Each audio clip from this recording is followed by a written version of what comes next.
अब तक हमने देखा कि मी और मोको ओकारून को एक मेड कैफे लेकर आती है। यहाँ मोमो वेट्रेस बनी हुई थी। ओकारून उसे देखकर शर्मा जाता है और मोमो भी शर्मा रही होती है। मी और मोको उसे खूब परेशान करती है, आर्डर देती है, तंग करती है और ग्रुप फोटो भी खिंचवाती है, जिसमें ओकारून और मोमो पास में खड़े होते हैं।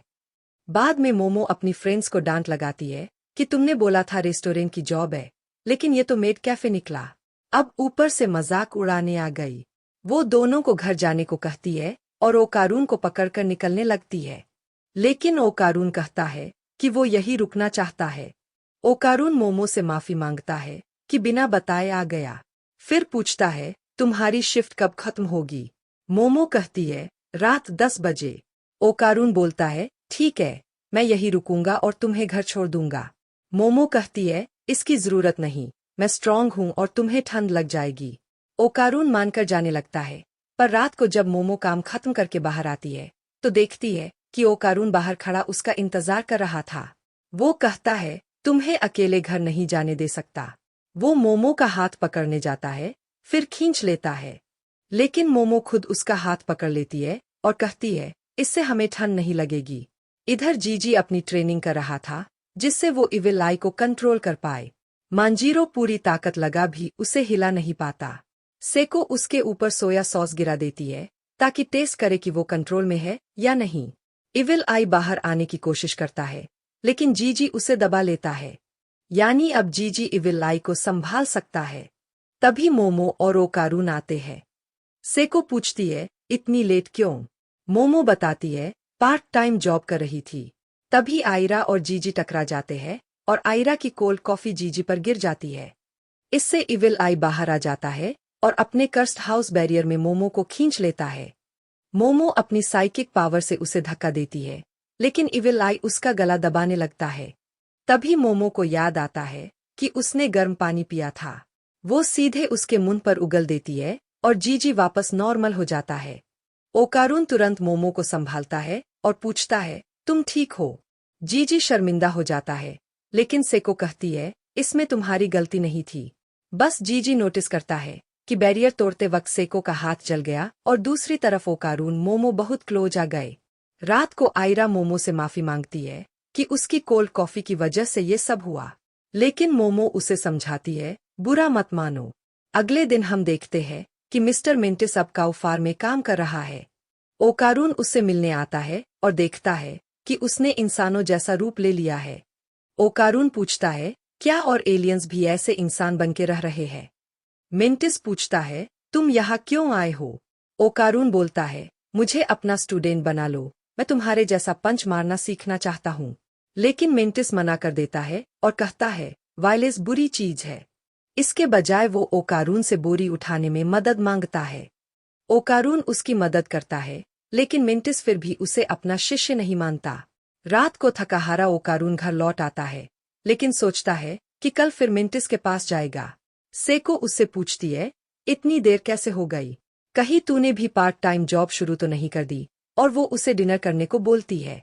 वहीं जीजी ओकारून से नजरें चुराता रहता है। इसके बाद मांजीरो सेको से कहता है कि उन्हें ज्यादा रिस्क नहीं लेना चाहिए। इविल आई को वो कंट्रोल नहीं कर सकते। हमें हयाशी को वापस बुलाकर इविल आई को खत्म कर देना चाहिए। अगर सेको ये रिचुअल नहीं कर सकती तो मांजीरो खुद करेगा। लेकिन सेको कहती है, बच्चों की सारी टेंशन हमें बड़ों को ही उठानी पड़ती है, ताकि हम उन्हें कह सके कि वो कुछ भी कर सकते हैं। मांजीरो जवाब देता है, हाँ, लेकिन बड़ों का ये भी काम है कि बच्चों को दुनिया की सच्चाई दिखाएं कि हर चीज हमारी इच्छा के हिसाब से नहीं होती। इतना कहकर वो चला जाता है। अब सीन कट होता है ओकारून पर, जो पंच की प्रैक्टिस कर रहा था।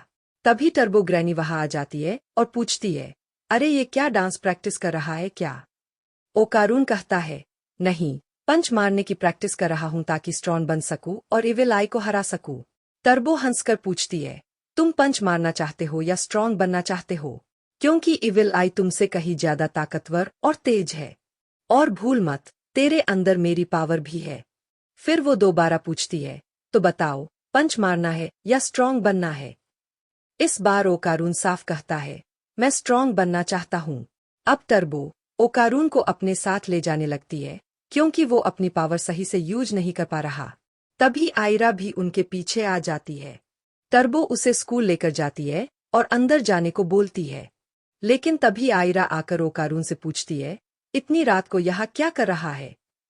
टर्बो उसकी इंसल्ट करके बोलती है, तू जा यहाँ से। लेकिन आयरा तुरंत अपने एक्रोबैटिक सिल्की वाले रूप में ट्रांसफॉर्म होकर टर्बो को गालियां देने लगती है। ओकारून दोनों को शांति से रोकता है और आयरा को सब सच बता देता है।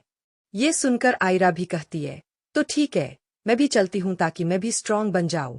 और वैसे वो सारी गालियां सिल्की ने दी थीं, मैंने नहीं। मैं तो अच्छी बच्ची हूँ। खैर, टर्बो इन्हें म्यूजिक रूम में ले जाती है। वहां कई सारे म्यूजिशियंस की फोटो लगी थीं। आयरा डरने का नाटक करने लगती है ताकि ओकारून के करीब आ सके। लेकिन अचानक किसी आवाज से डरकर वो ओकारून को मुक्का मार देती है। ये आवाज पियानो की थी जिसे टर्बो ने बजाया था। फिर आयरा उसे फिर गालियां देने लगती है, सड़ी हुई बिल्ली, मरना है क्या तुझे? टर्बो अब ओकारून से कहती है, पियानो की बीट पर जंप करो। ओकारून ऐसा ही करने लगता है। टर्बो समझाती है, ये मेरी कॉम्बैट रिदम है। फिर वो इविल आई की रिदम बजाती है जो बहुत तेज थी। मतलब जितने टाइम में ओकारून एक जंप करता उतने में इविल आई 4 मूव्स कर लेता। ओकारून हैरान होकर कहता है, मतलब इविल आई टर्बो ग्रैनी से भी तेज है। टर्बो गुस्से में चिल्लाती है, ऐसा नहीं है, मैं सबसे तेज हूँ। मैं तो बस टेक्निक की बात कर रही थी। असल में ओकारून एक बीट में 2 ही एक्शन कर पाता है, जबकि इविल आई एक बीट में 4। यहाँ तक कि आयरा भी एक बीट में 4 मूव्स कर सकती है। और अपने कर्स्ट हाउस में तो इविल आई एक बीट में 10 मूव्स कर लेता है। इतने में अचानक पियानो अपने आप बजने लगता है और दिखता है कि टर्बो के पीछे एक बड़े सिर वाला म्यूजिशियन खड़ा है। वो बहुत ही खराब म्यूजिक बजाने लगता है। टर्बो डरते हुए कहती है, वो आ गए। फिर वहां 6 बड़े सिर वाले म्यूजिशियंस आ जाते हैं। ये वही भूत है जो उन फोटोज में से बाहर निकले थे। जब भी कोई बेसुरा म्यूजिक बजाता है, ये लोग सामने आकर उसे मार डालते हैं। और यहीं पर ये एपिसोड खत्म हो जाता है। तो दोस्तों, ये एपिसोड काफी मजेदार था। इसमें म्यूजिक वाले भूतों की एंट्री हो गई है। अब देखना ये है कि ओकारून इन्हें कैसे हराएगा। जानने के लिए अगला एपिसोड जरूर देखिए। अगर वीडियो अच्छा लगा हो तो लाइक और शेयर कर दीजिए।